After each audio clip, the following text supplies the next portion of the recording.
Okay.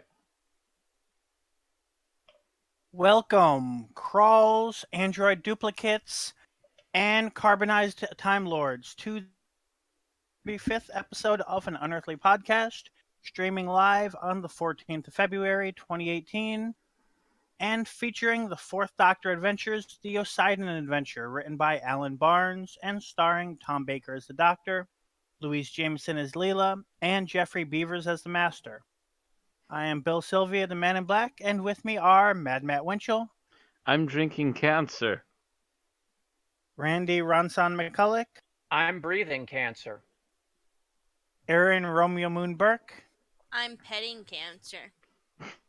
and Tim the Enchanter Sheridan. Duck Hunters is the craziest peoples. Couldn't go with the theme, could you, Tim? Nope, that's our Tim. You would think when we're discussing a story that is set about half on a planet that's constantly drenched in deadly radiation, we'd be able to enjoy the fact that we live on Earth, where we're only some of the time drenched in deadly radiation. Well, no, it was just we were, as browsing through the news, as we do before this, Aaron pointed out a topic that says that their recent study shows that highly processed food is linked to cancer. And we are all sitting here going, no, duh. Because everything on this planet causes cancer. The air, the water, the food, any activity you do, some scientist will find a way to research a link between it and cancer. It's a depressing note, but it's one of those things that you're just like, you got to deal with it and move on. So I whenever they point out that one of these links, something's linked to cancer, I'm just like, oh, please. Like we didn't already know that and move on, you know? Pretty much. Wow. That almost turned into a rant. A mini rant. Anyways, on to the happier things. On tonight's show, the news and birthdays. We got a couple of birthdays.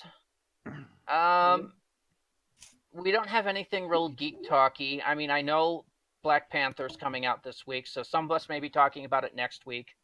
We'll some see. of us may not be talking about it till the week after. Either way, that'll Has anyone caught the Star Trek finale yet? I know I haven't. I have not, because I haven't bothered to re-up freaking CBS All Access. I've kind of just on it. Anyway, I don't think I have a rant of the week unless I need to fill time. No review of Shame. We've got nothing to really talk about there. So there we'll move on to our 5-minute challenge and our review of the episode, our final thoughts, and our ratings. So hitting the news and birthdays.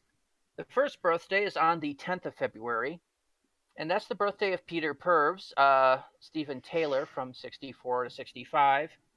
He turned 79. Peter is semi-retired from acting, but has contributed to Big Finish audios and Doctor Who commentaries for over 10 years now. He is still putting out the First Doctor Chronicles, is it? Yep. Or is it? Yep. It's And one of the first Doctor lines. and still Companion Chronicles. Companion Chronicles, and I think the early years or early adventures. Early Adventures, something like that. He's in both of them. And is basically willing to play Stephen Taylor whenever in there, and I think has been at least the First Doctor on more than one occasion. Yes. All right. Moving on from there, the 12th of February is the birthday of Garrick Roberts, who played Kalendorf in Big Finish's Return of the Daleks, but is better known as Raj Blake from the sci-fi series Blake 7, created by Terry Nation, the creator of the Daleks. It's a stretch, I know, but he's famous enough. I thought I'd put it out there. He would have been 73, but died in 2016 at 71. I believe we reported his death on the show, and then I think his birthday hit like 2 weeks later. I always loved Blake 7. It is the most depressing ending, but the rest of the show felt really awesome. Must watch for anybody who's interested in the history of British sci-fi. Seriously. Then, today, the 14th of February, is the birthday of Simon Pegg, who you might remember as being the narrator in the Doctor Who episode The Long Game from season 1. He was also the narrator, ironically, for Doctor Who Confidential, that first series, and is best known in recent times as being Scotty in J.J. Abrams' Star Trek movies from 2009 onwards, plus his own series of movies and stuff, Shaun of the Dead, Hot Fuzz. Need I go on? The Cornetto trilogy. Anyway, he turns 48 today. Simon apparently took last year off recovering from Star Trek Beyond, but is back in a whopping 5 movies this year, starting out with a voice cameo in the Cloverfield Paradox. He is also in Ready Player One, Terminal, Mission Impossible Fallout, and Slaughterhouse Rules, in which he is also an executive producer. So yeah, that last one raises my eyebrow. It sounds like he might be getting back with the old buddies again. That is, I think, he actually has started they started their own studio. From what I've read, they have their own production house now. Slaughterhouse Rules is a British comedy horror film. It's directed by Crispian Mills. And it is literally their first film from Stolen Picture, which is a film and TV production company that Peg and Frost has formed. So, yeah, they've gone ahead and made that thing to create their own bit. It's coming out with Sony Pictures International doing the international distro for it. I suppose. Let's see. Anything else? Okay, they're also working on a series called Truth Seekers, which is Peg and Frost. No listing on when that's going to be. It was announced last month. So it's going to be a little while. Yep. And it's television, so it might come out as soon as this fall, or it might be next year. Or it might be 2020. We don't know. Remember, Doctor Who was announced in 2003, and it took till 2005 for it to actually hit the screens. So, depends on time, effort, etc. But, so yeah, that's kind of big for Simon Pegg. He's having a big year.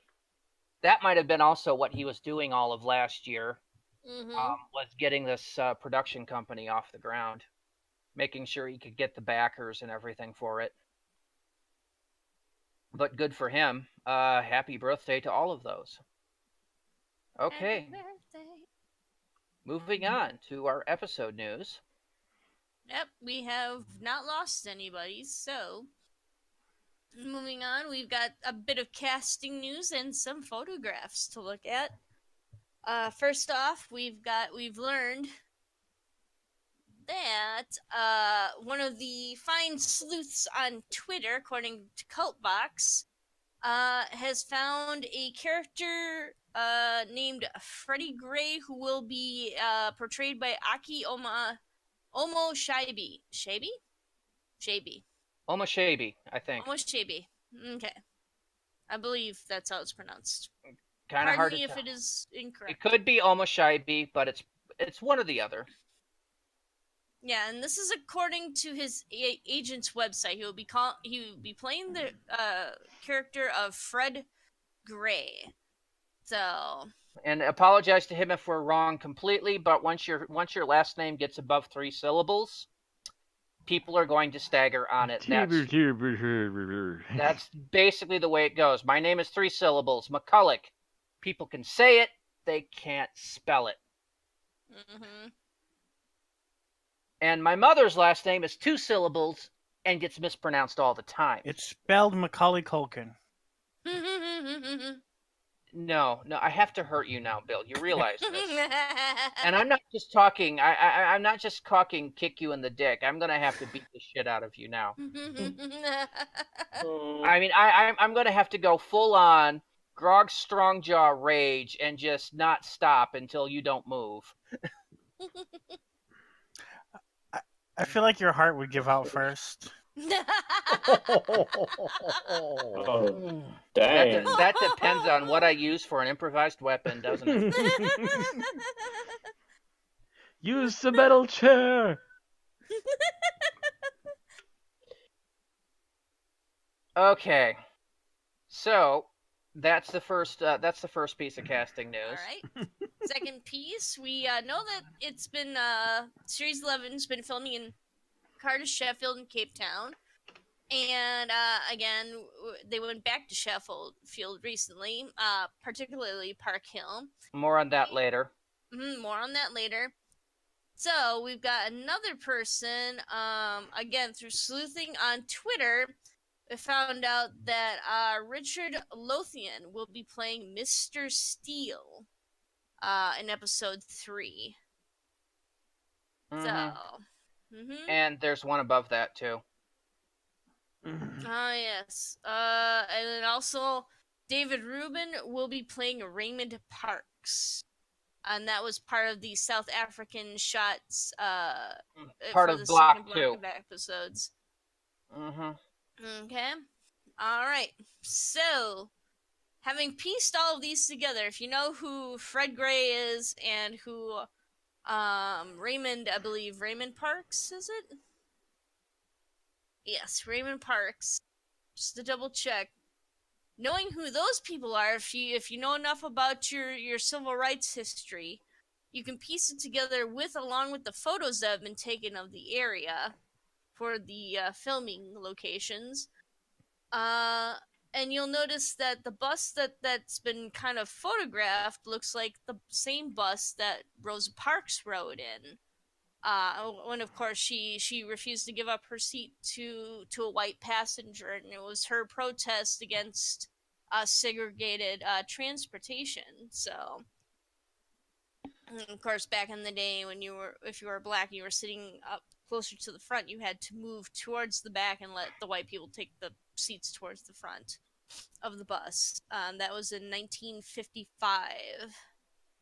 So, I would like to point out that this is just a theory. This is just a theory. According to Radio Times is our news source. That theory, with the bus, with Raymond Parks, who is the name of Rosa Parks' husband, and Fred Gray, who is the name of the lawyer who defended Rosa Parks. It should be noted that Raymond Parks' name is misspelled in there. Because they spell it Parkes, and it's supposed to be Parks. This could just be a typo in there, and people have it right. It could be that the BBC has it wrong, or it could be a completely different character altogether, and we're just speculating. The same person who tweeted it spelled prominent Promenent, so I'm thinking it's the tweeter's fault.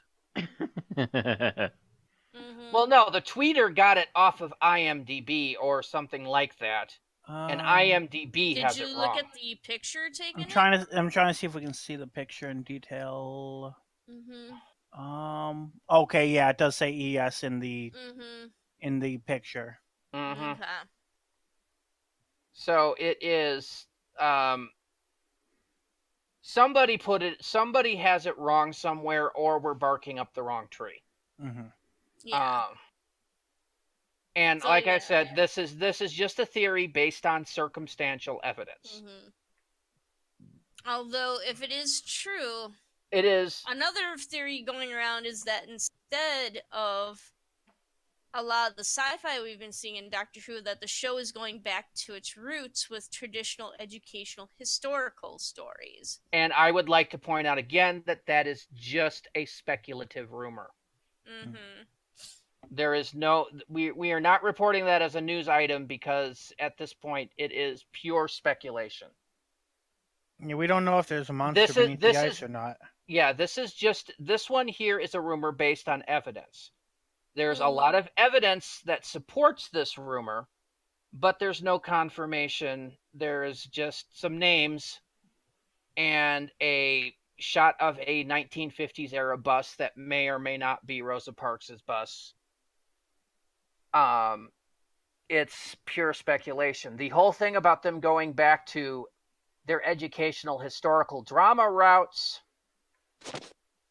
is it doesn't even have substantive evidence yet. It is pure. Yeah, that sounds like people not seeing a sci-fi element yet and assuming it won't be there. Yeah. Even though half the time it's CGI'd in. Yep.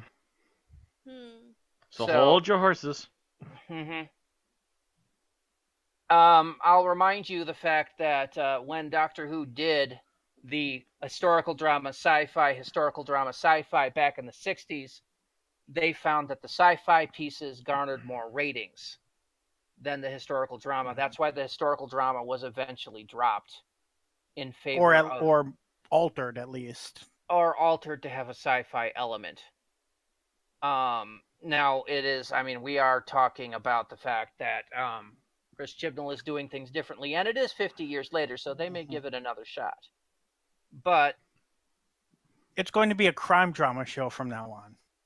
If they dropped it entirely and did nothing but historical drama, I think that would be a huge mistake for Doctor Who, because that would be too radical of a change. Yes, it would. I'd be asking why we're watching Quantum Leap. Yeah, kind of. Of course, that would be the episode that I would fucking love.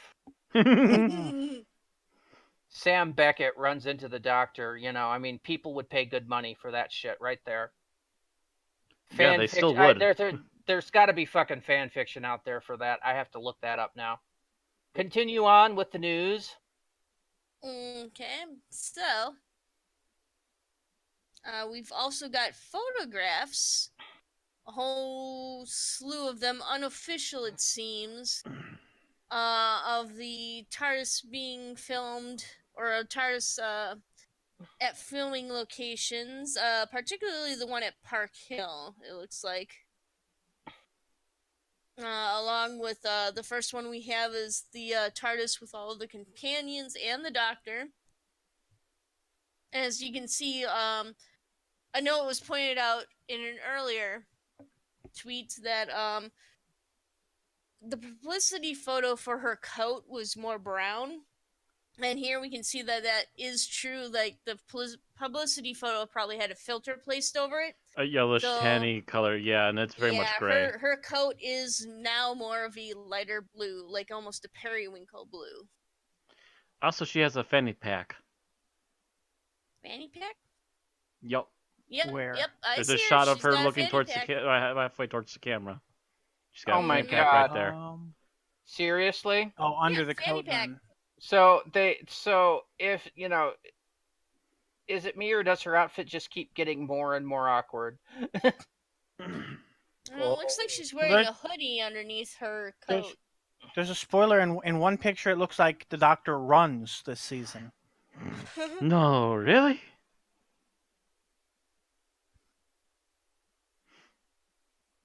And of course, we have a nice high-resolution photo of the TARDIS. Yeah, it looks pretty much. It looks a little more weather-beaten than the old prop. Which I like. The TARDIS was supposed to look weather-beaten. The problem with the Moffat era is they made it look too fresh and shiny. It's actually looking closer to its 1980s TARDIS look. Oh yeah, look at that. Which is nice. Yep.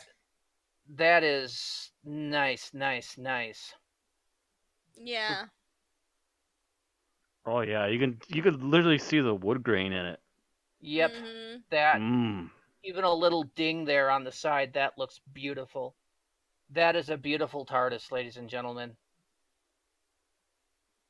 And oh yeah, there's a little dingy there. It reminds me back of like the Colin Baker, Sylvester McCoy era, and the TARDIS prop they had back then. Of course, this one's more sized to the modern Doctor Who, but it has that same coloration. It just looks good. Makes me a happy fanboy. Looks like the light at the top has been tinted slightly more bluish. That's fine. I'm fine with that. I can deal with that. Oh, I've got a sleepy kitty next to my... Although, it'll be weird not to see it yellow, see it blue, but I can deal with that. I can deal with it when we've upgraded to actually look like it's been lived in again. Yeah, and it could just be a trick of the lighting here too. It could, Yeah, it could be the rainy day, but I kind of thought it's purely the rainy day. It is actually very blue at the top if you look at the other photos. Yep. the glass itself at least would be tinted glass or plastic or whatever is up there. Mhm. And I don't know what the fourth group of photos are. I mean, you've got one of like a street. Looks kind of like a street. Oh, there we go. I actually clicked on them so you can see the full one. Looks like they're covering up the TARDIS for one. It's photos taken a bit apart of them. Oh, it's them building the TARDIS. Putting it together, yeah. Yeah. Putting it together and getting ready for the shot.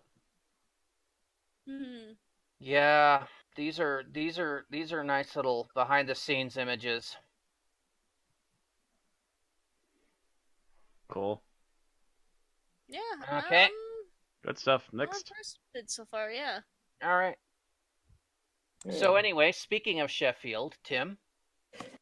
Yes, while Jodie Whittaker and her castmates were filming scenes in Sheffield, she did take time to meet and greet some fans who wandered by, and we have photos and tweets reposted of her out and about with Dr. Whovians. So not only was she filming, she was out meeting the fans. And apparently getting a very positive reception. But as we were pointing out prior to the filming, this is actually not far from her home, where she was born. So it could just be fans of her work, period, or people that kind of are close to the family too. Who knows? Not necessarily close to the family. Yeah, I mean, this is just someone. There's people that are very aware of her work. Probably, possibly. I mean, this is like having somebody from your county or parish suddenly come back into town. Yeah. Suddenly come back into town filming a big show.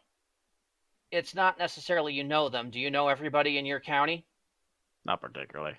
No, same thing. And even if it's small, I mean, this is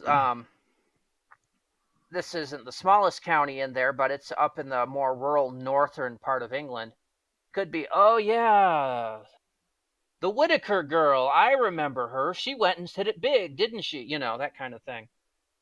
Kind of what we would do out here in Wisconsin. I don't know. Well, I don't know what the British version is, but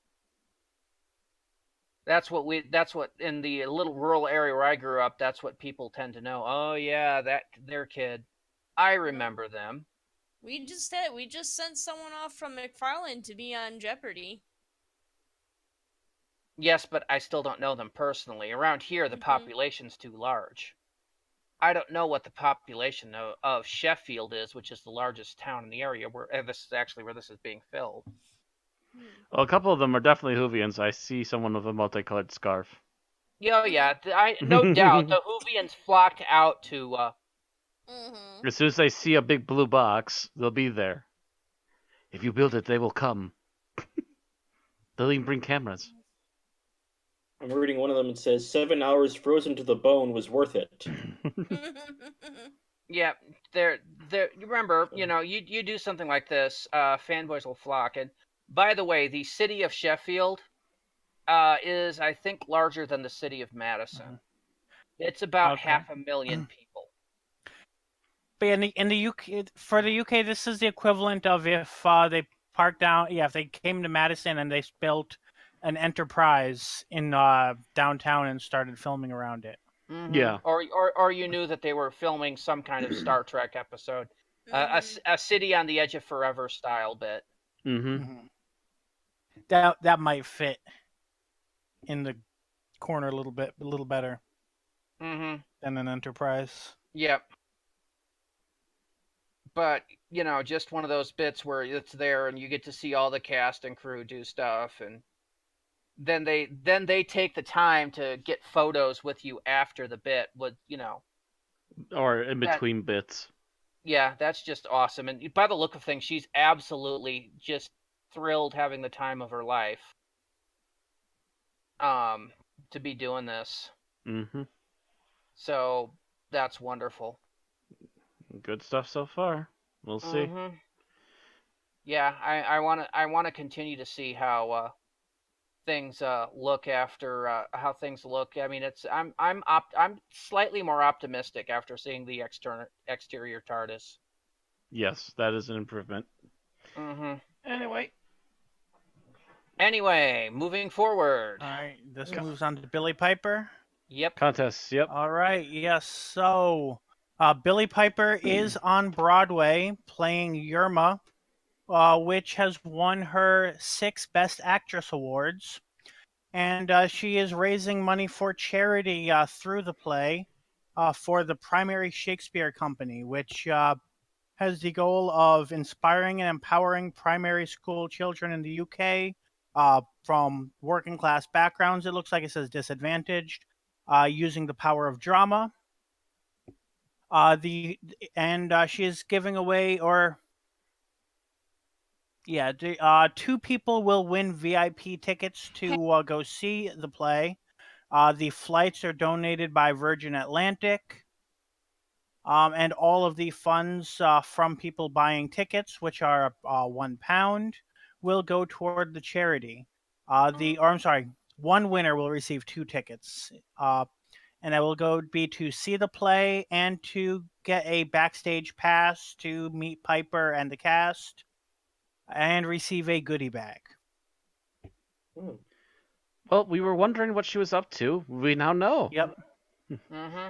Winning awards, apparently. Winning awards and giving off big prizes to kids. I had mentioned she was in Yerma. I just didn't know if she was still in Yerma. Apparently she is, because it's making her all the money or all the awards. Apparently she's owning it. Awesome. Mm-hmm. Good for her. And now she's helping disadvantaged children, so kudos on her. Yep. The problem with acting on stage is the fact that it's not really tracked on the internet that well. Mm-hmm. So there's no real definitive website you can go to and say, okay, they were in this play at this time and still Unless you're somehow it's like the deep Shakespearean web or something. I don't know. Is that a thing? You know what? I wouldn't be surprised.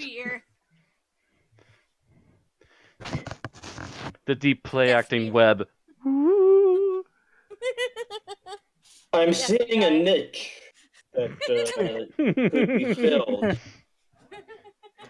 If you see a niche you could fill in there, Tim. Tim, your goal is to make your calling, Tim. It is your destiny. File, burn. Okay, now I'm not going to make any more 404 jokes with Shakespearean themes. No more. Anyway, so you can get these from Billie Piper's website, which is billiepiperofficial.com. Oh yeah, that would have been important information for me to mention before I closed the window. I was waiting for it, but you didn't say it, so I thought I'd add it. Was that at the bottom? Yes, it was. Yes. Very, very bottom with a blue highlight. Yep. So we go from contests and auctions to our media releases, and in this case, books first. Oh, by the way, really quick, Vixie typed into the chat rose. Rose, just a rose image.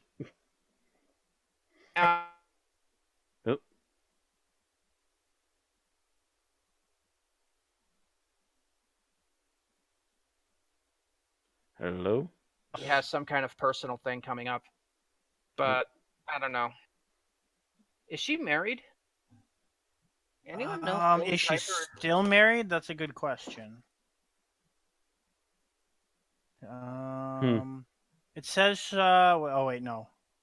According to this, she is currently not married. Okay. She was married from 01 to 07 and then 07 to 016. So maybe a boyfriend popped the question. We don't know. She just got divorced 2 years ago, though, so she might be.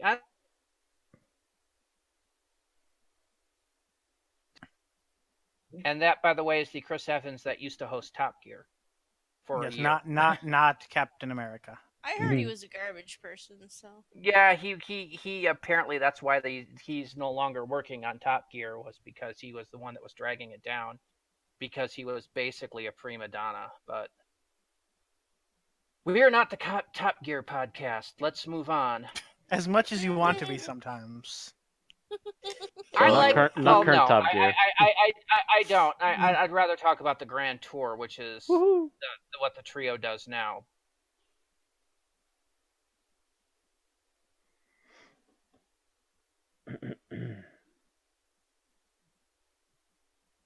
Jar has once again come out with something, but it's not in their Lethbridge Stewart line.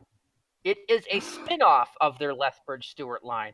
So Dun-dun-dun. their books about this are developing spin-offs and this other stuff. This is the Lucy Wilson Mysteries, which Well, every we covered time I the look at their start of title, that, I think.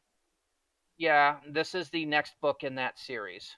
Every time I see their cover, I think the Mike Tyson Mysteries because it has that same feel to it. And this is called The Curse of the Mirror Clowns, written by Chris Lynch. The cover is by Steve Beckett. This book is available to pre-order at the moment from Candy Jar Books' website.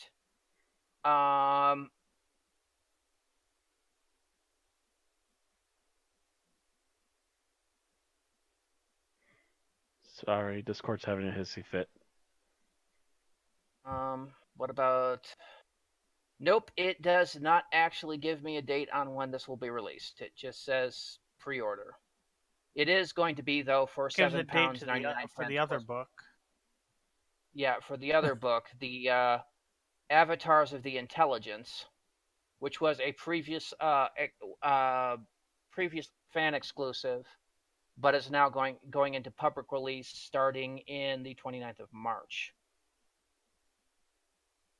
So I think that's the first book in the series, so this probably won't be out until like April. So look for it then if you're a fan of this stuff. I haven't read any of it, so... We have no clue. Not there. It just keeps coming. Moving on to the more independent circuit, we do have the second Target for Tommy book.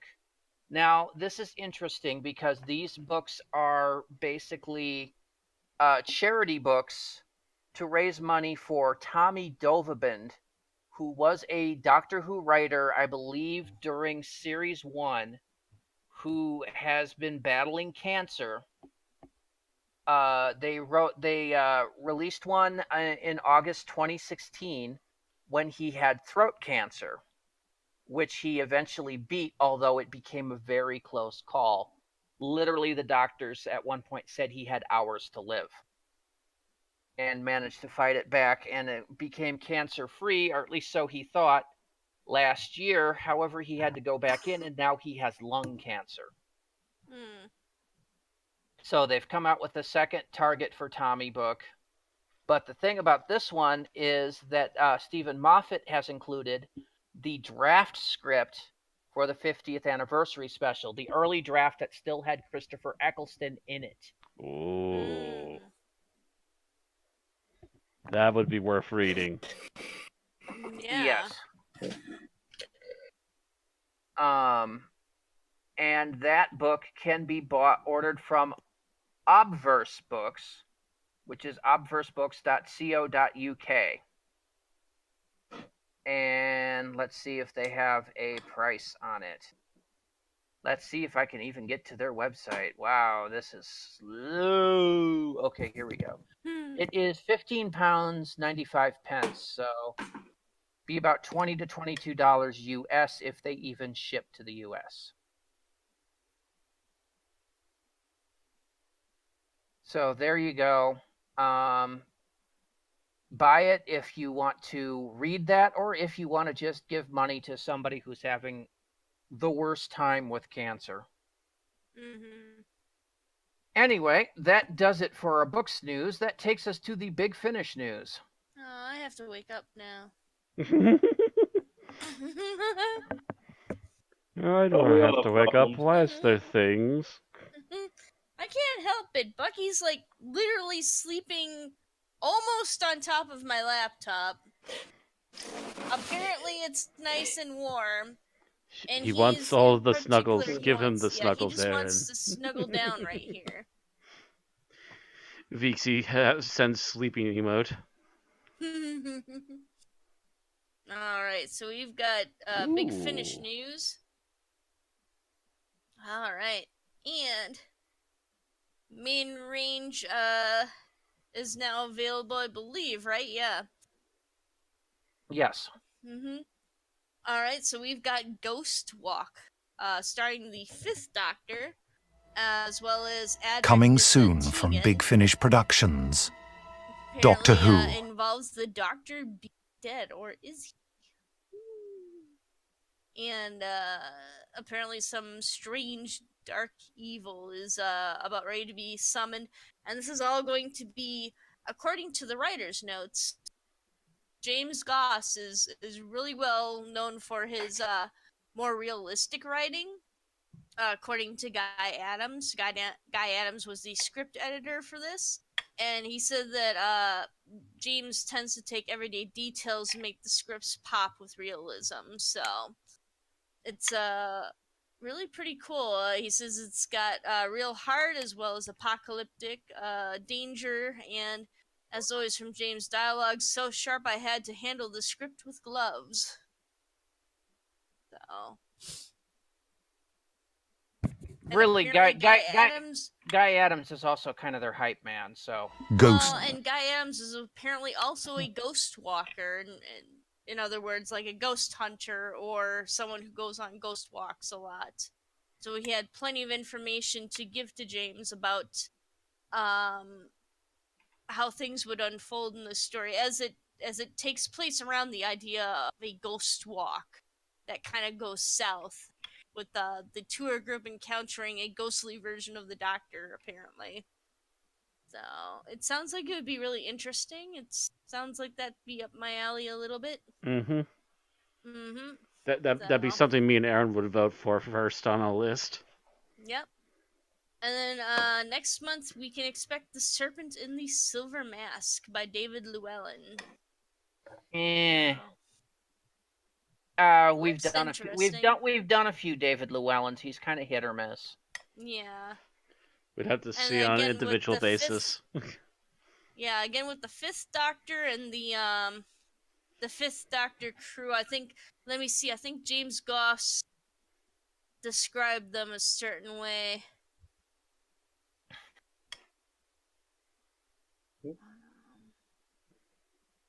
It's the Fab Four. He describes them as the Fab Four. Yeah, so it's the full fifth crew. Yeah, the Fifth Doctor crew. So when you have them with Nyssa, Tegan, and everybody. Yeah. All right. So that's the Fab Four, the pre-Earth shock when you lose. Adric, yeah. Yep. So, and then continuing on with 8th Doctor Adventures, or the 8th Doctor. Now that Doom Coalition has wrapped up, we can expect to see more from the new series Ravenous, which seems kind of interesting, although I don't know if I recognize any of the characters except for the 8th Doctor. And one of them's a familiar character with a new face. And I believe we discussed his return at one point. Well, they bring back the guy from Churchill who did Churchill in the Churchill years. Oh yeah, 2. There's him, of course. Let me see. I believe the ones on the left are Paul's new companions. Oh yes, and there's also Candyman. Yes, Candyman is the guy in white.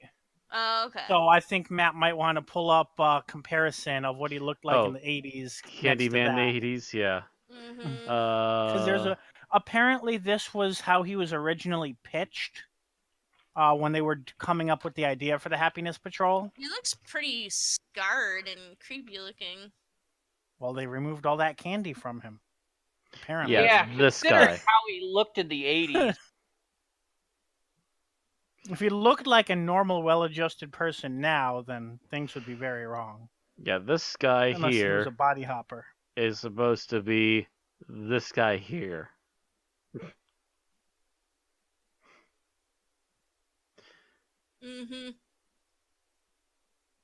So yeah, waiting for the stream reaction.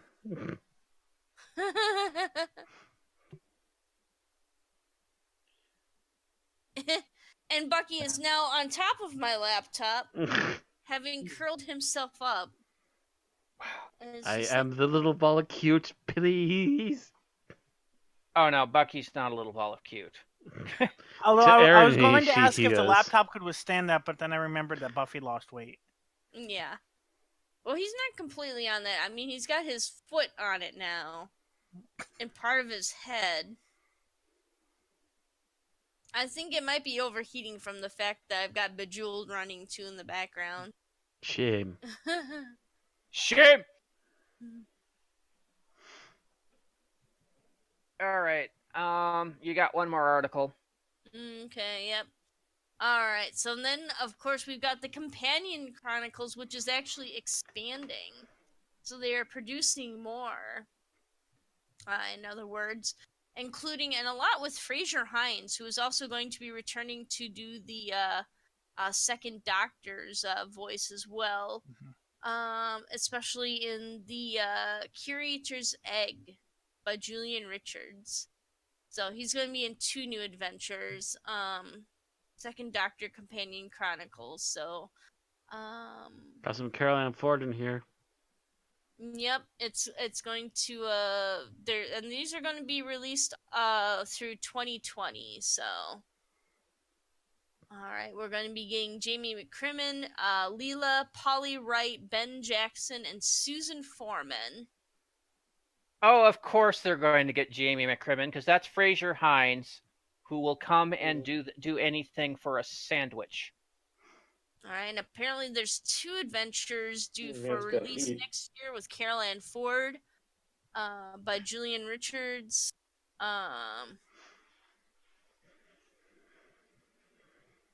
Yeah, they're just. Did you mention who Fraser was next to? Yep, Fraser is actually the one episode in particular, Creator's Egg.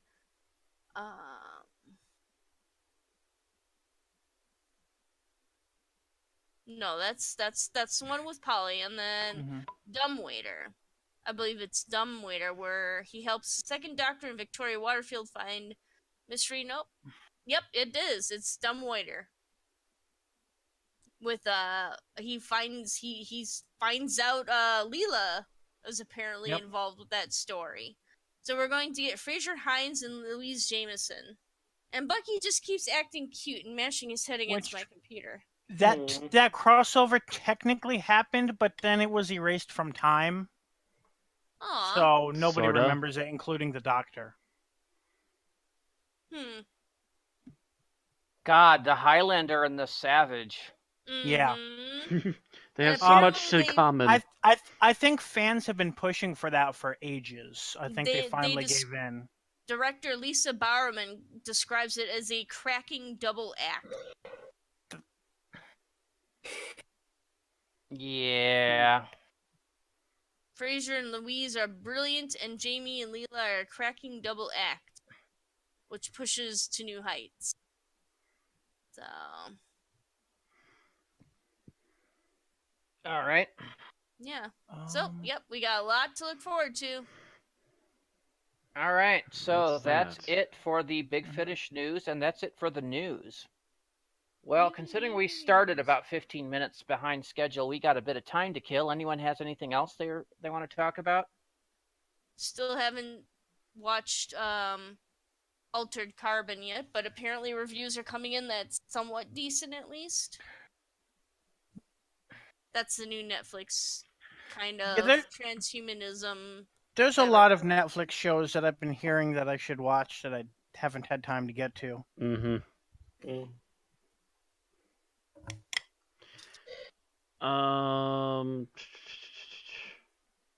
I just side note, I did have my birthday stuff now officially after last podcast with extended family. Aside from a DVD box set of The Hobbit, finally. I also got the first 2 books of Conan the Barbarian, which has been an interesting read so far. I'm mostly getting the background setup stuff so far, and I'm about to enter into the first story now. The little time I've thrown at it. All right. Well, as we were finishing the news, I just finally got cleared, as it's now technically 12 o'clock on the East Coast, to be able to play the PS4 remake of Secret of Mana. So I might be talking about that next week. It has updated graphics and possibly a new gameplay style. I'll have to play it a little bit to find out. Awesome. So that may be what I do the rest of the evening. Yeah, essentially it's gotten a full 3D graphical rehaul. Yeah, it's got a full 3D graphical rehaul. Arguably one of the better Super NES games of its era, so I'm going to be looking at that. I believe it's also getting PC port, so let me know how it goes. If it's good, I'll try and get it when it's on sale at some point. Oh, I'll tell you once I've played it a bit. Mm-hmm. Maybe a good chunk of what I do tomorrow too, provided I don't have to yield the TV. Yeah, there's a Kitty Pryde X-Men And you movie. don't just sit around playing Conan. X-Men, this is the day, this is the day. Yeah, there's a Kitty Pryde X-Men movie, a spin-off in development. Nice. Mm-hmm. By who? Well, it's Disney Fox It's now, the isn't Hollywood Reporter reporting it. Is Lockheed in it? Let me see here. We don't know. In the works from Brian Michael Bendis and Tim Miller. It's working under codename 143. Deadpool director Tim Miller and Brian Michael Bendis, one of the biggest authors in comic book world, are teaming up for an X-Men spin-off. Nice. Mm-hmm.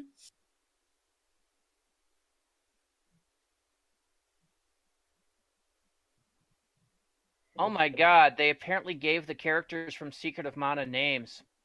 Woohoo! You know what the boy hero's name is, Bat? Randy.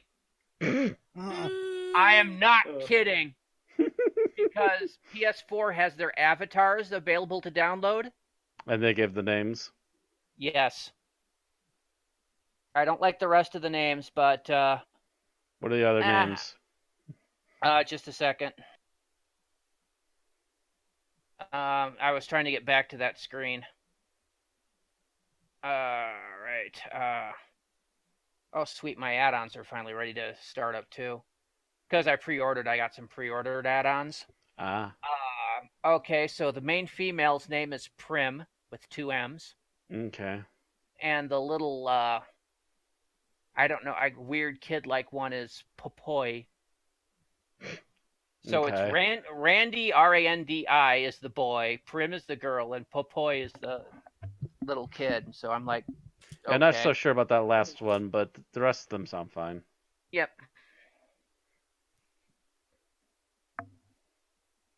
I don't know. It's going to be fun to go back and beat up on things that you start out killing. I don't know. It's been ages since I've played Secret of Mana. I loved it to death. Oh, those weird little bunny things? Yeah. Rabbites. Rabbites, yeah. I was just watching a scene with a bunny yesterday. It was a holy hand grenade scene.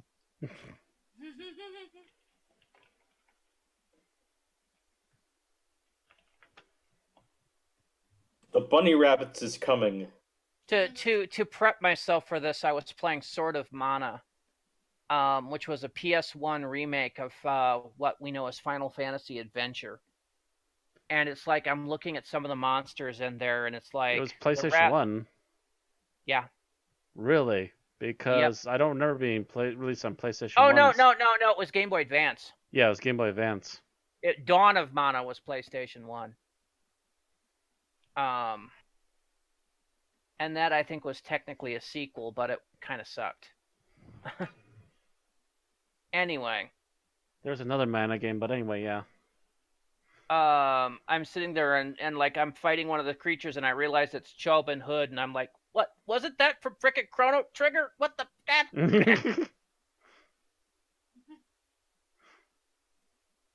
Oh no, it was Dawn of Mana was for PS2, but it was still kind of a a weird. The PS2 one was really meh. The PlayStation 1 game I remember being really fun. I have it. Mm. You could name your character, you could name the weapons, your craft, and everything. It was really cool. You could even make your own Gollum sidekick and stuff.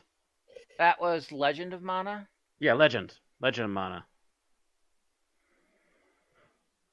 Yeah, it was. I was a big fan of these games.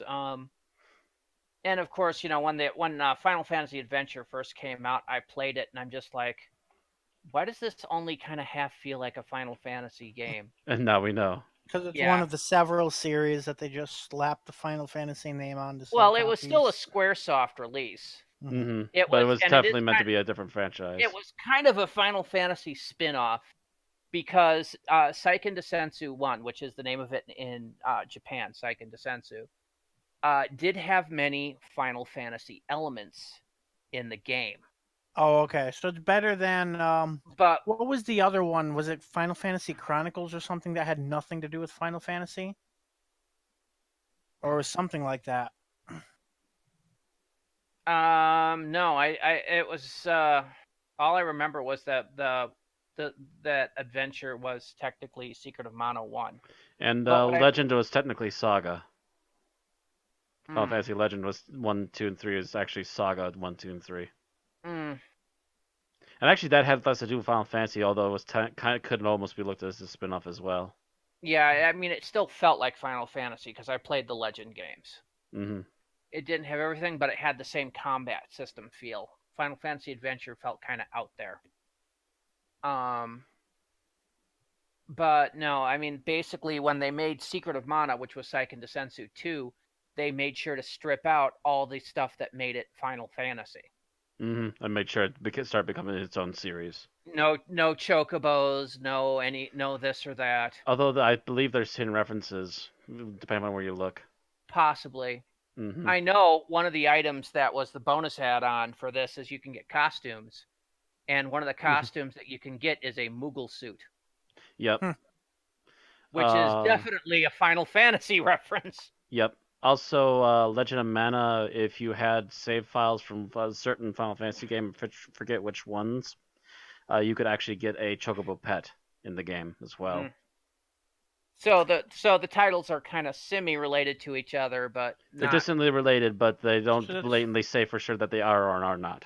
That's like how apparently there's an Assassin's Creed game with Bahamut and a chocobo flavored camel. Okay. And how you can get the assassin's outfit during a certain festival in Final Fantasy 15. Oh, I see. They're just giving each other nods, essentially. Yeah, they basically had a swap. A kind of a cross promotional swap. So there was something you could get in like Assassin's Creed Origin or something like that. That was Final Fantasy related, and then Final Fantasy 15 had Assassin Day, where you could do all this stuff and get the assassin's outfit. And Ubisoft cross promotes in their own game stuff too, because one of the bonuses for Fractured But Whole was the assassin's outfit, where you basically went out with Ezio's outfit and as your superhero costume. I know, because that's what I did. Because freaking yes. Oh wow, yeah, that is definitely an Assassin's Creed reference. What? Final Fantasy 15 Assassin's Festival. Yep, it was. I mean, they listed it as an Assassin's Creed cross promotion. Like they have the wrist blade and everything. Yep.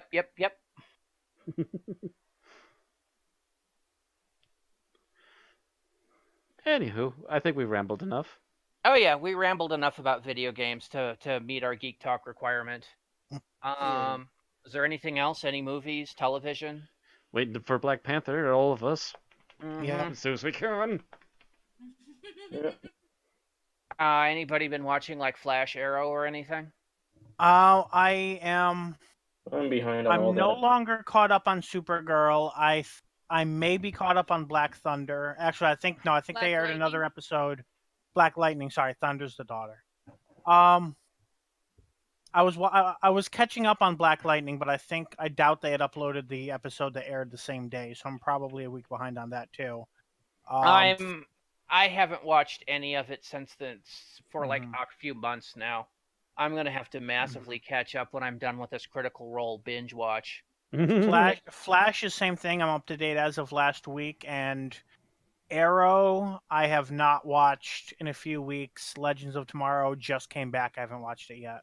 Yeah, Arrow. My attention on Arrow seems to flag during the season. I don't know what it is about that one, but I'm kind of... Arrow tends to get into a rut where there's a few repetitive episodes in the middle of the season where they just kind of spin their tires in the middle of the same conflict before ramping up to the finale. The last few seasons it gets to be the middle, and I'm just like, I could watch this or I could watch this.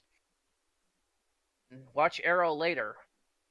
I have to say, I wasn't sure about Black Lightning's costume, but now that I see it in action on stills with a lot of LED lights in it, I actually kind of like the look of it. Yeah, I could see you there. It actually looks pretty interesting. What does? I'm sorry, the Black Lightning costume. Yes. For the show. I do need to watch that one. Plus, of course, I'm going to have something new on my plate by the end of the month. And that is word from Stars that finally Ash vs. Evil Dead will be getting off the ground at the end of the month. And yes, and according to the trailer they gave, so I'm not counting this as a spoiler, Ash finds out he has a daughter. Ooh. And she gets to be added into the new main group. Yep. Into Ash's Scoobies, or whatever you want to call them. And apparently she has some daddy issues, but I would too, so... Especially when those daddy issues equals undead monsters coming after you. Yep. All right. So anything else? Movies, TV, books? Anybody read any good books? I mean, you said not you were new reading ones. I mentioned Conan. The Sean and McGuire fan group on Facebook has been doing a read through of the October Day series this year, leading up to the next book in September. So I'm a fraction of the way through book 2 right now. A few of these I haven't read since the first time I read them, like 5-6 years ago now. Damn, it's been a while. So definitely reminding me of a lot of plot points.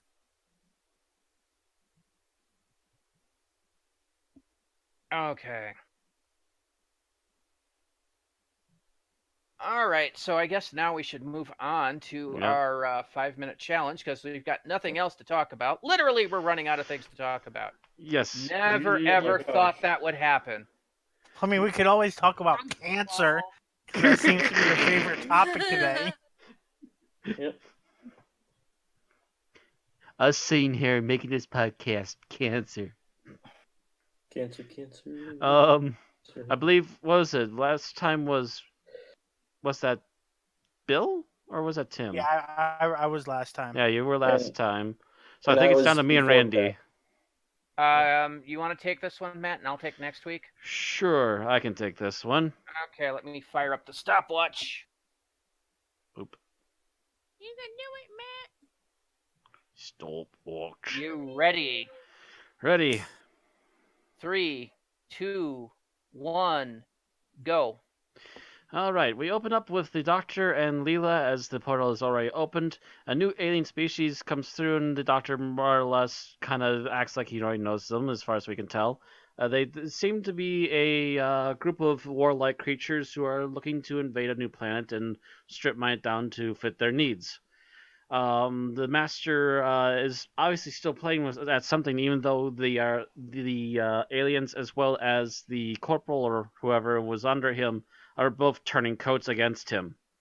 They have the Doctor captured and rendered unconscious. They have the Master chained up and carried away. Leela frees the Master in order to help him, for him to help her get to the Doctor. She decides the first stop is the TARDIS, but they realize it's under heavy guard, so they decide instead to call up the horse that Leela has befriended, and they take a ride into the portal. Reaching the other side, they realize that the master reveals that the place is slightly atomic and full of radiation, but if they get out of here quickly enough, they won't have any harm. They go to the facilities where the doctor is being kept, and it turns out that the doctor that they meet on their way in is actually a robot. But also because the aliens have not unhooked the doctor from the machine, he's been giving a direct feed into what's actually been going on to the robot itself, while he's pretending to be just perfectly normal. As things progress, we realize the doctor robot is taken down. We realize that the master is actually a fake, and that he's been having several fakes running around doing different things, but not all of them fully aware of what the actual plan is. The corporal is finally brought in by the aliens to have a bomb set down, and it turns out that it's actually a fake of the city that they're used to, that they decided to set up the bomb in. But what they don't know is that it's going to be detonated with everyone inside, and the energy from the two different combined bits of radiation are going to be the right kind of energy for the master to wield in order to fully regenerate himself again. The master is finally unveiled. The real master finally has to force himself to be seen, and the doctor, I forget actually what happened.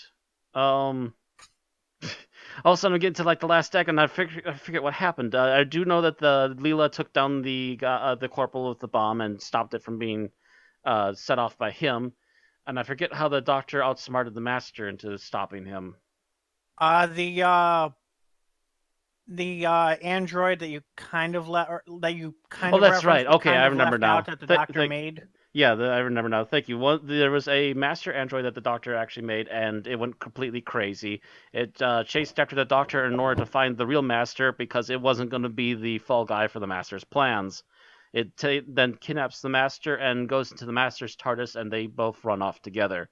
The doctor and Leela talk to the corporal. He decides he just wants to be left alone in the place where he wanted to be in the first place, which is the town when he originally left it, apparently.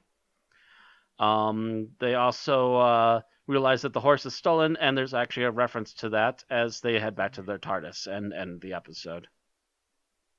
All right. So you did it in 3 minutes, 23 seconds. It was like 22 3/4, something like that. But hey, under 5. Yep. Well, under 5. Under 4. There wasn't much to narrate about this one. I could have done it in about 30 seconds. I just like literally at the last second, like, wait, what happened to the end with the master? I feel like it was a lot. It was a lot plot denser than last week's.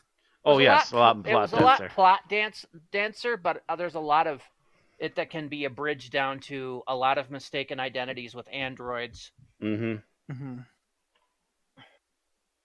It's a weird one like that. Yeah. And I'm going to talk a little bit about that later. But at the moment, we're going to talk about what we liked about the episode. Yes. And Bill, you are first. Damn, I'm first. Yep. I was sitting there like I couldn't narrow it down, but I was hoping that when somebody else started listing theirs, that would kind of flip a switch and help me like figure it out. Because I liked it, but I can't like put my finger on why. Nope. Just to let you know, you're up now. Tim, you're on deck. So. Okay, I'm thinking.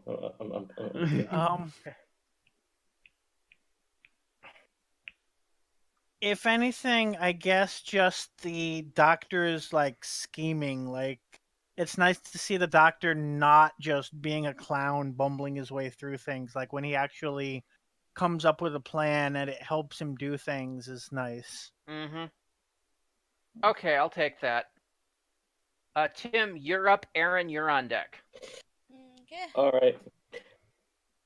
I liked the idea of the robot duplicates and how well that was executed. In that the idea that the Doctor's robot duplicate seems to have come to terms with the fact that he's a robot duplicate rather well.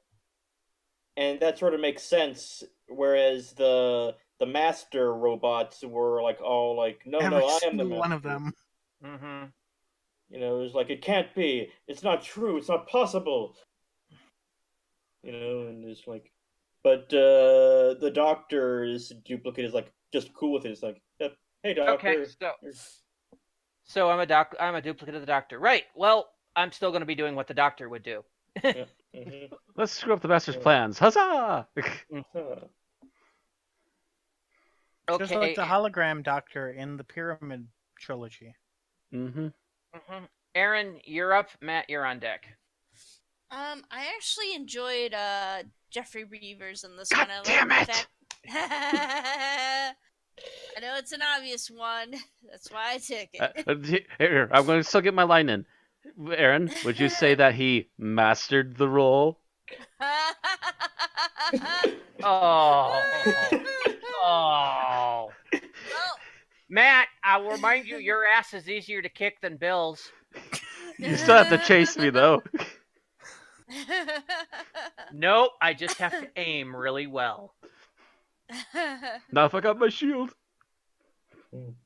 10 magic.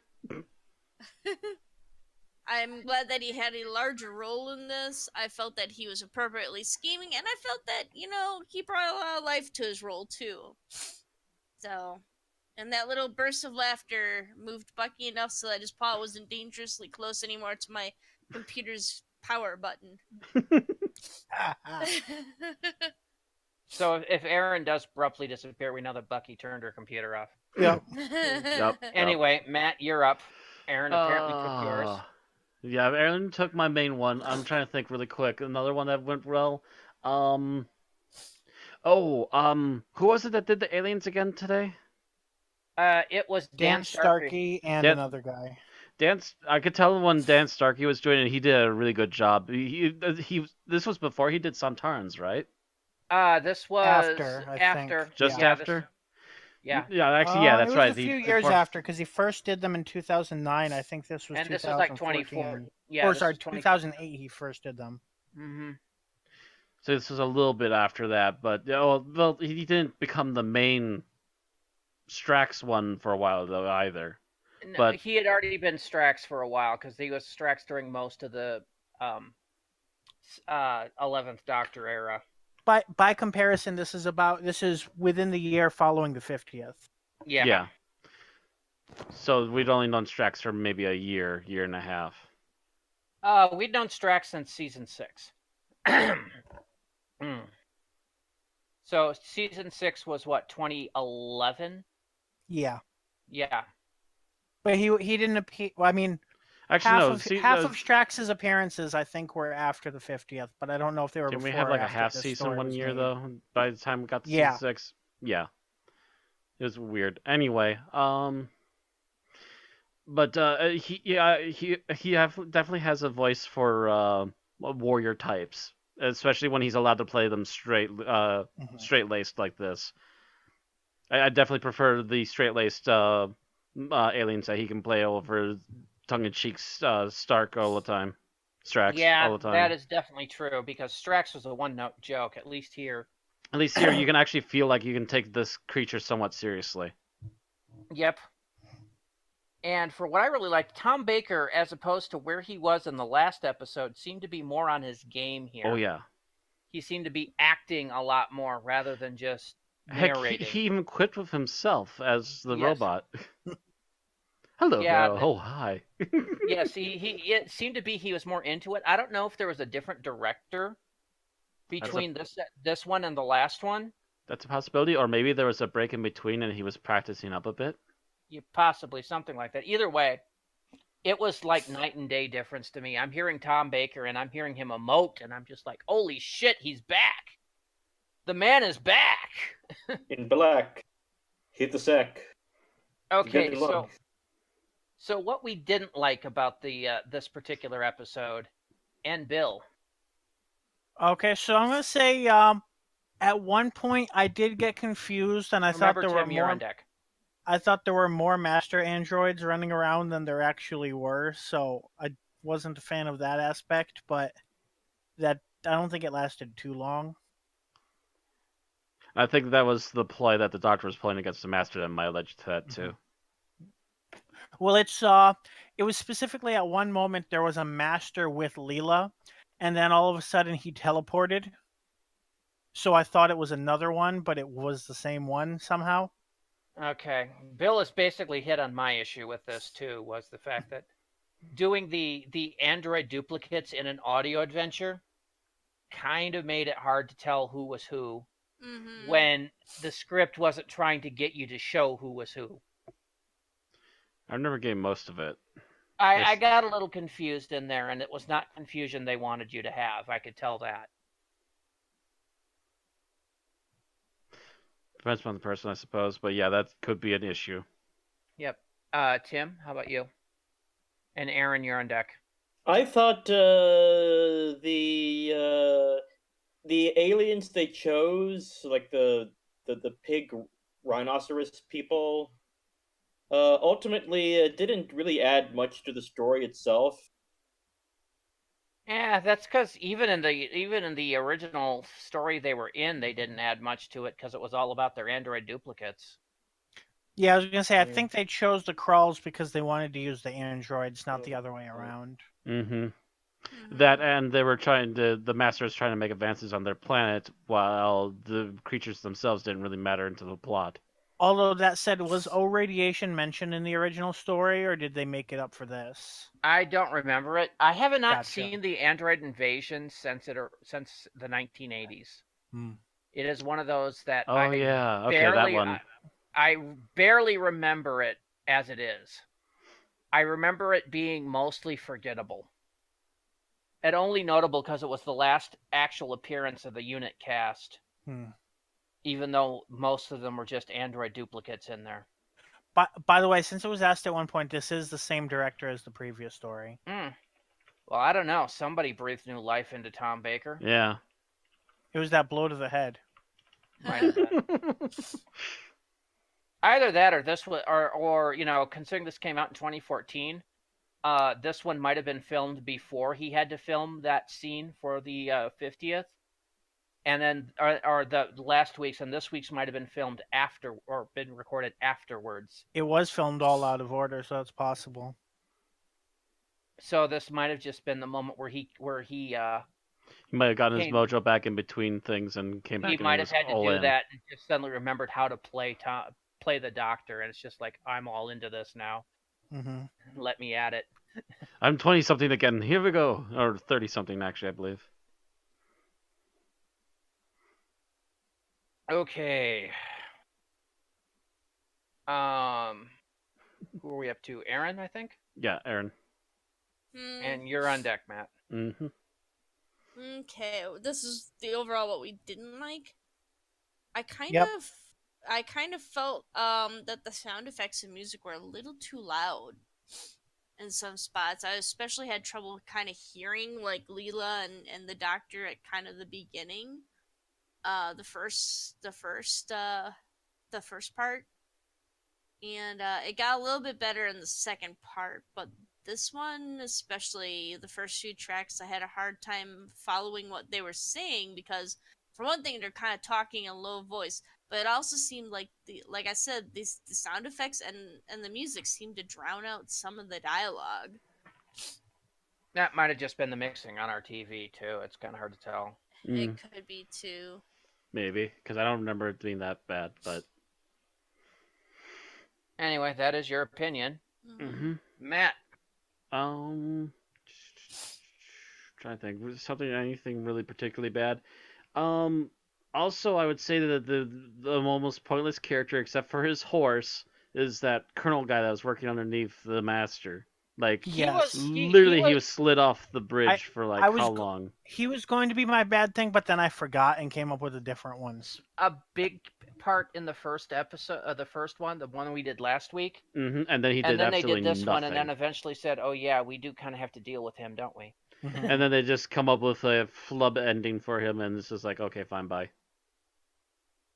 They don't even do anything about him. They just let him sit in his little wonderland. The thing is, the first time I listened to this, I thought nobody could be as cartoonishly backward as this character. And then the 2016 election happened, and the joke was on me. Ow. I thought we tried to keep politics out of the podcast, Bill. Batum tish. doesn't deny the fact that there are cartoonishly backward people that reveal themselves. Okay. I do every day. Yeah, unfortunately, you are correct. There are many cartoonishly backward people. Not all of them make the news. Who's blowing their nose and not muting their microphone?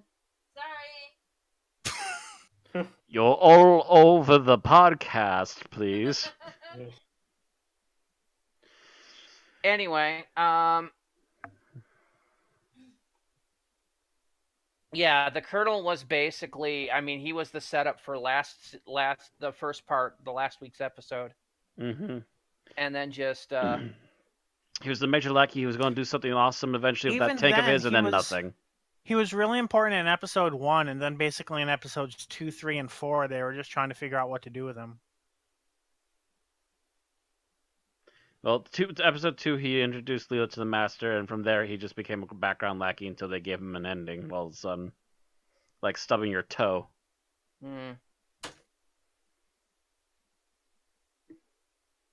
Okay, so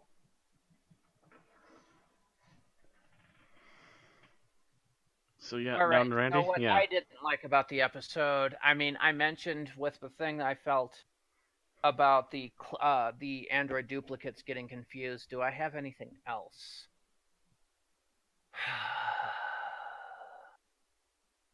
No, I think I'm gonna pass. Other than that part. So best scenes. And Bill, That'd be me. you're I up. am going to go with the scene where they are digging through the recycle bin on the crawl computer for the Master's memory, because I think that was just the most suspenseful scene. You really don't know what the Master's plan is until you get most of the way through that. Okay. Tim, how about you for best scene? I'm going And to Aaron, you're on deck. pick the scene where Leela and the Doctor are trying to convince the Master Ant robot that he is a robot by saying, "Yeah, go ahead and try to hypnotize Leela." Like, you fool! Last time you tried this, I slapped you. That was very humorous and amusing. All right. Aaron? Matt, you're on deck. So, Tim, yours was the one where Leela slaps the Master? No, the one it was the one where she said, "You know, the last time you did this, I slapped you." Okay. When Where the they android made tried to another hypnotize her. android and Yeah, so because mine Questioned is the one where slaps the Master. Yeah. Because That one- she's been sent in to How? rescue him. All right. It's hilarious. That Yeah. was one of mine. Because I really liked how they did that. Matt? How about you? I like this particular setup. So it's right after Bill's. The master robot continues to read more, so he can understand what the plot is, so he can take advantage of it. Only to find out that the entire video that he's listening to is booby trapped by the real master. He's like, "No, I'm not gonna be killed for you for your bullshit," and tries to run away. And later comes back. But that particular setup was like, okay, this is kind of funny. The masters hate each other. Mm-hmm. Typical. So my favorite is the bit where they're reading the list of demands that the Colonel has sent to the Prime Minister. And the one of them is the permanent shutdown of the BBC, and you hear the Doctor, almost inaudible for being so far off the mic, go, "That'll be the day," and it was just perfect. Yes. Girl, what is the BBC? Mm-hmm. That was absolutely, I'm just like, God, yes. All right, so we go from our best scenes to our least favorite scenes. And Bill, you're up. Tim, you're on deck. I have to keep saying that because I have to keep reminding myself to do it. Yeah. I think I'm going to go with, and I'm sure I'm not the only one, so I apologize to whoever I'm stealing, but damn it, now I can't remember his real name because the name the Master calls him is stuck in my head. But Simpleton's ending was so very anticlimactic and kind of like, what? Yeah, simpleton colonel guy. It's like you just leave him to live in a city of. I think it think was he's in a city of Singleton, wasn't it? androids at that Singleton point. or Snivelton or something like that. Yeah. Yeah, that's probably right.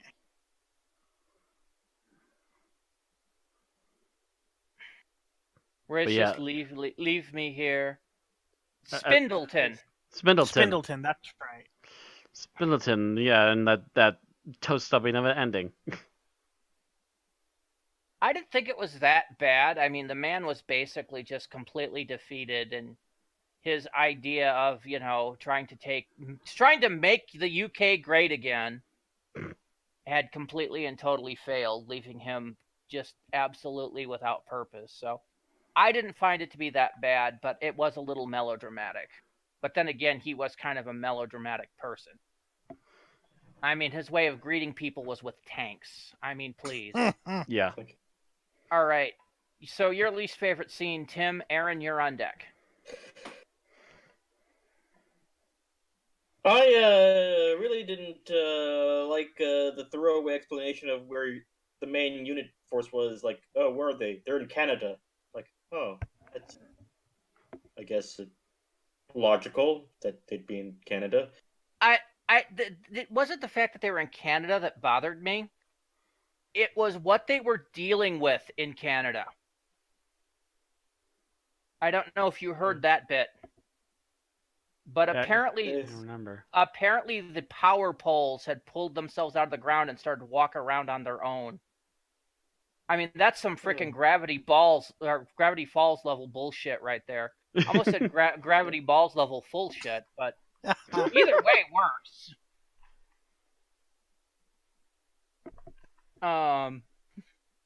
But yeah, it's freaking what the hell. Although it did leave to the mental scene just like, hey there, welcome to Canada there, eh? Yeah, we're glad to see you unit guys here, man. You should see them power poles there. They just pulled up and started walking around on their own. At first we thought it might have been aliens, but it just seemed like they wanted to go to the Blue Jays game there, eh? Oh, they didn't I haven't seen anything like that since the summer of '45, don't you know? I'm imagining that Canada, when the unit goes to Canada, they assemble like their Canadian team, and it like has like Alanis Morissette and Mike Myers and Michael J. Fox and like the ghost of Peter Jennings and the Brigadier is William Shatner. Yeah. And they're all dressed like Mounties. Yep. One of them's gotta be riding a moose backwards. Yep. They're Mike Yates as Brendan Fraser. No. So, do you have to assume at this point that was all a diversion planned by the Master to make Unit fuck up? As silly as it would be, that could be possible. He had to get the Brigadier out of there because he would have been too suspicious. Yeah, something like that. It's the only I thing know I can exactly think what to of. do. Well, Living totem, living He was power poles. apparently Goodbye. banking on the incompetence of the guy left to man the phone. Which, well, he bet right on that one, apparently. Yep. So you're the B team, huh? Yeah. Yeah. Pretty much. Okay, so least favorite scene, I think, were we at Aaron now? Yeah. Mm-hmm. Matt, you're on deck. I'm gonna go ahead and pass because there wasn't anything that really struck me as being terrible. And that's something that that people haven't already covered, I should say. Because Okay. I didn't mind the ending all that much. Me neither. With them leaving Spindleton on the planet. Of course, he's probably going to die terribly from radiation once everything starts breaking down, but... Yeah, pretty much.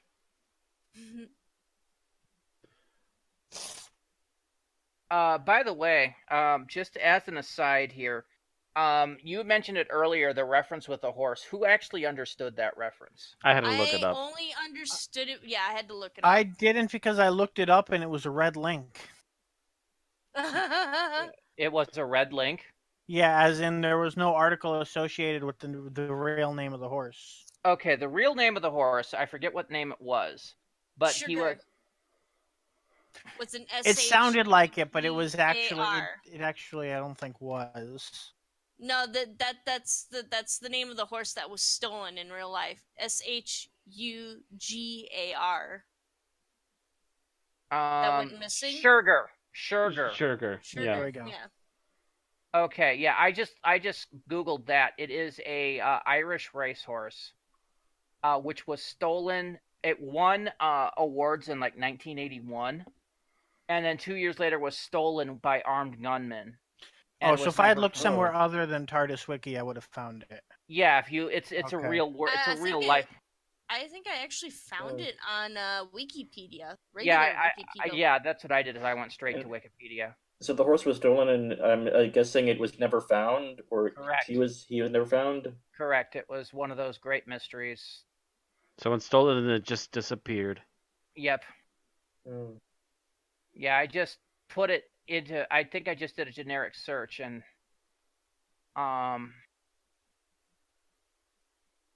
actually, I think it. Did they find it eventually dead? No. I mean, there's been several theories. Yeah, the remains were never found. Thieves have never been officially identified. So, yeah. Ta-da. One of those unsolved mysteries of who stole the horse.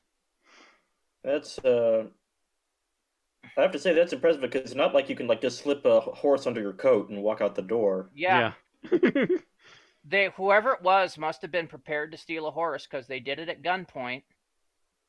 So they must have like loaded it into a van. Loaded it into a van, and walked right out. Never came back. Yeah. And this was in the 80s, so it wasn't, like, completely antiquated police methods either. I'm surprised they couldn't track it by the tires or something, but maybe there was just too many tire tracks. Or the police were paid off. Boom, boom, boom. I'm Robert Stack, tonight on Unsolved Mysteries.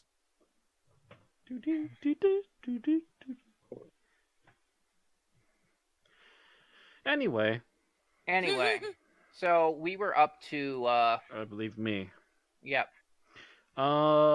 Scene I didn't particularly like. Actually, I have another overall thing, but I'm trying to think what particular scene particularly irked me, if any, that haven't been mentioned.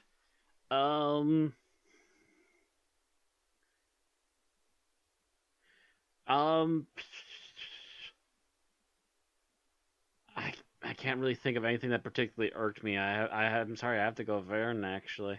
Mm-hmm. All right. So my least favorite part, and it's a minor bitch, is Leela freeing the master in the first place. Right after the slapping him for trying to hypnotize her scene.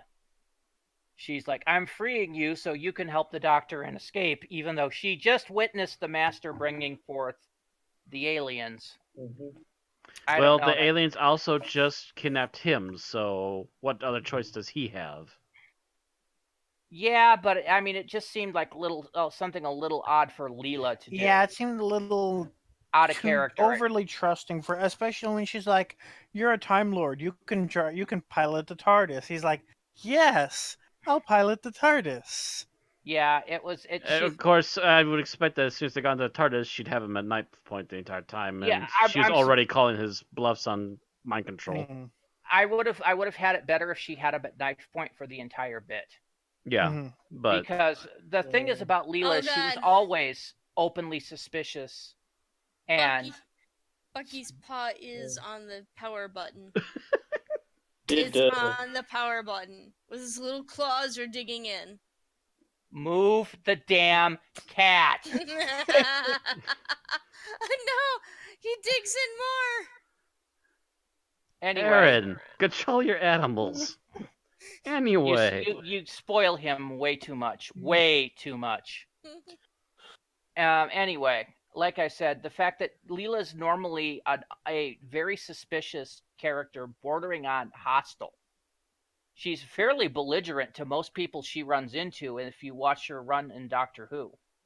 So it's like, oh, he's a Time Lord, he'll help, seemed to be remarkably out of character for her. That was my only complaint. No, she Okay. was like, "Oh, he's a Time Lord. I'll steal his hand, and the TARDIS will recognize Time Lord DNA."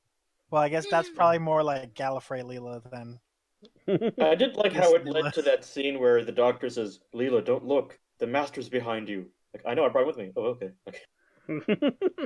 That's just a classic Fourth Doctor scene. That Pretty that much. that I didn't mind in that situation. I just, like I said, it would have made more sense to me for her to have a knife to him from the beginning. Anyway, so now we go to our final thoughts, and remember, we can include both last week's and this week's in our final thoughts and our ratings. As like I said, this did not feel like two-parters. This feels like a four-parter. Mm-hmm. Anyway, so Bill, you're first with final thoughts. I definitely think that the second half, especially episode 3, kind of redeemed the story a bit compared to the first half. It definitely strengthened it. And I think episode 3 is probably the strongest episode of the 4 because it's got everything with the androids running around and such. Other than that, I don't know what else to say. I haven't seen the android invasion, but I do feel like it gave me enough information that didn't prevent me from fully experiencing the story. And I think it was fairly good. All right. Not great, especially with the first half, but fairly good. Mm-hmm.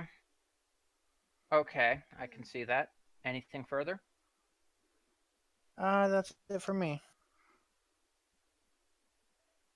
All right, Tim? I thought the second part was better than the first part. The only thing I missed was I wish they had brought back the white worm. Mm-hmm. Or That was some actually one of the things I was thinking of too. way, like sort it. I thought it would have been a better way of like combining the two parts to form a more cohesive whole. If they if that had carried over from part 1 to part 2 of the story. And I really loved, as everyone says, Jeffrey Beavers as the master. It's like, and also I thought Louise Jameson did a much better job in the second part than she did in the first part. Basically, I think everyone did a better job in the second part, like performance-wise. But the whole story overall, I thought was very amusing. That's about all I have to say. All right. Aaron? I do kind of wish that there was a little bit more continuity between White Worm and this. I actually had to go back and look up, not on the White Worm page, but like the character of the White Worm. I had to look that up to find out what had actually happened to it. Apparently, it was simply just destroyed when the wormhole opened, when it was struck by lightning. So, yeah, Yet and I guess they bring it up in this episode with saying, "What is the master's plans?" It has to do with the worm. Mm-hmm. So that doesn't make sense. Yeah, that's according to the information I saw. That's what happened to it. But I do wish that there was. I wish that they had stuck with it because it was a unique thing. And it would have tied in kind of nicely with the Kralls, I think, or maybe a different species. Maybe with the Santarans would be better for it. Oh, So. no. Please, please, please don't have Dan Starkey voice more Santarans. Well, he can play him straight too. He seems to be their go-to Centauran actor now. Yeah, I know. He is. So yeah, I do wish there's for that, but I did think that it was a bit better than before. I think the acting in this was a little bit better than White Worm. I think the humor was definitely there. It was a lot more fun, I think. and like with the android duplicates running around. Yeah, I would recommend listening to it, I guess. All right, Matt. I have to say, going into the second half of this, Tom Baker did seem to finally wake up and get back into it way better. Uh, brain names. The Master was still fantastic throughout. I wish they would have done something more with the worm, or at least figured out something more about all of this. But apparently, it's just a one shot and boom, dead. That seems kind of a waste. It's nice to have a throwback to the android invasion, which I believe that was also an early Fourth Doctor, if I'm not mistaken. Yeah, it was Yes. like second First season with him. Second season. It was second season? Yeah, because first season ended with the Zygon invasion. With the whole trip with Harry and Sarah all through, Daleks and Cybermen and everything, and it ended on that note. An android invasion happened, I think, after a couple more trips with just the Doctor and Sarah and the TARDIS. Okay. I could have sworn it was earlier than that, but still brought back Fourth Doctor villains right off the bat. That's not a bad idea. And I think that the plot, while the first half of this plotted and added a lot of filler, I think it made up for the fact that the second half had like no filler at all, and you're hopping from scene to scene as quickly as they can get you there. No real wasted time, although there was a few wasted characters that were just barely worth more than background notice. So overall, I think the last half helped redeem the story overall a lot better. All right. You done? Mm-hmm. Yep.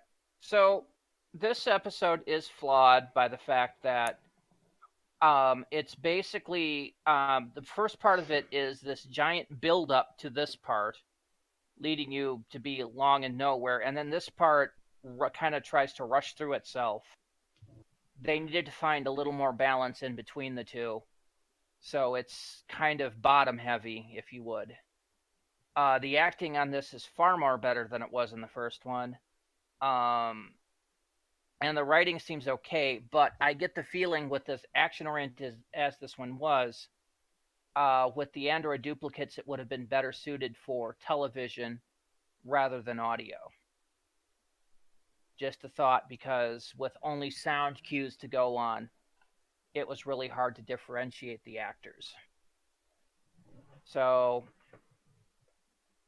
better than I thought it would be, but still had a long way to go for to get better. So ratings. Bill, you are first. And remember that we are rating both White Worm and Oseidon Adventure. So yeah, and that definitely affects it. And I wish I could give a fraction, but I think I'm going to go with 3.5. 3.5? Yep, for the whole thing. Opening up fractions goes way too far, because then we want to get fraction of fractions, and fraction of fractions of fractions, and we wind up with 3.0008. I want to give it a pi plus 0.5. Yeah, we don't want to go there, so I had to draw the line, and I drew it fairly short. Okay, Tim, you're next. I will go with Bill and say this is a 3.5. 0.5 from Tim. Averages out to 3.5. Aaron. I think I am going to go with the 3.5 as well. Okay, Matt. I've been fighting between 3.5 and 4 because the last act really does make up for it, the last half. But I do have to agree that it's about a 3.5. All right, 3.5. Well, I'm going to break and give it a 3.0. Because I felt like this one was slightly above par, the previous bit was slightly below par, and it averages out to par. So I'm going to give it a 3.0, which gives this a 3.4. Average, pretty much direct. In fact, that is, a 3.400, which will put us, as I sort the data, By the way, Bill, Yeah. wrong master in the title card. This is intended to be set right after Deadly Assassin, like based on the dialogue. And so I figured that was the most sensible picture to go with. It's not like I'm it's not so not sure like the about, other but okay. story that was explicitly set like after Survival. Like this one is specifically, they reference the fact that, they make it sound like it's directly after Deadly Assassin. For the master, anyway. Anyway, 3.4 will put Trail of the White Worm, the Oseidon Adventure at 164 out of 235. It is on par with The Five Doctors, Terra Firma, Doctor Who and the Daleks, I believe that's the movie, Jago and Lightfoot, The Bloodless Soldier, the Androids of Terra, Silver Nemesis, and Curse of Peladon, and Night of the Whisper.